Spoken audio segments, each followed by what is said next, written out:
வணக்கம் மாணவர்களே. இப்போ நம்ம இந்த வீடியோவில் வந்து 3ஆம் வகுப்பு மேக்ஸுக்கான குவார்ட்டர்லி எக்ஸாம் கொஸ்டின் தான் வந்து பார்த்துக்கிட்டு இருக்கோம். இது வந்து ப்ரீவியஸ் இயர் கொஸ்டின்ஸ். இந்த கொஸ்டின் இருக்க எல்லாத்தையும் நீங்கள் வந்து சாய்ஸ் இல்லாமல் எல்லாம் ஃபுல்லாக படிச்சுக்கோங்க. இதை வந்து மாடலாக வச்சு இந்த வருஷம் எக்ஸாமுக்கு வந்து ப்ரிப்பேர் பண்ணிக்கோங்க. ஃபஸ்ட் கொஸ்டின் பாருங்கள். கொடுக்கப்பட்ட முப்பரிமாண உருவத்தில் உள்ள முகங்கள், விளிம்புகள், அடுத்த முனைகளோட எண்ணிக்கை வந்து கேட்டிருக்காங்க. அடுத்து 2 மூலைவிட்டங்கள் கொண்ட இரு பரிமாண வடிவங்களோட பேர்கள் எழுத சொல்லியிருக்காங்க. அடுத்து கூட்டுகள் கொடுத்துருக்காங்க. 5 8 கூட்டினா எத்தனை? நமக்கு 13. 3 இங்கே போட்டால் 1 போடுவோம். அப்புறம் 5 3 கூட்டினா 8. மேலே ஒரு 1 இருக்குது, அப்போ கூட்டினா 98. 93. அடுத்து பார்த்திங்கன்னா கழிக்க. அதே மாதிரி நம்ம கடன் வாங்கி கழிப்போம் பார்த்திங்களா, அந்த கழித்தல் இது.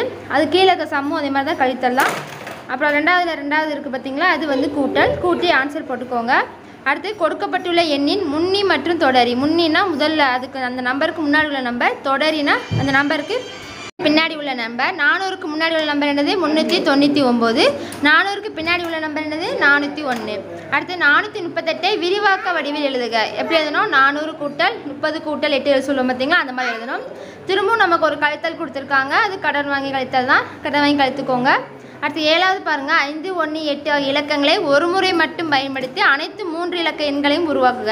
இந்த 3 எண்ணையும் நம்ம பயன்படுத்தி ஒரு 3 இலக்க எண்கள் வந்து உருவாக்கணும். அடுத்து அதே மாதிரி 7 2 9 பயன்படுத்தி 3 இலக்க எண்கள் வந்து உருவாக்கணும்.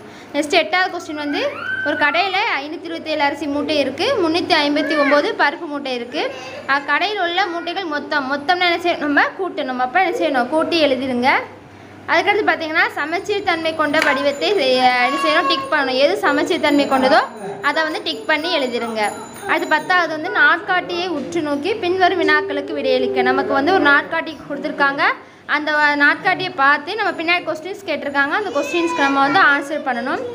செப்டம்பர் மாதத்தில் உள்ள வெள்ளிக்கிழமைகள் எத்தனை மொத்தம் கேட்டிருக்காங்க. அதில் மொத்தம் எத்தனை வெள்ளிக்கிழமைகள் இருக்குன்னு சொல்லி நம்ம எழுதணும். 6ஆம் தேதி 1, 13ஆம் தேதி 1, 20ஆம் தேதி 1, அடுத்து 27ஆம் தேதி 1 இருக்கா.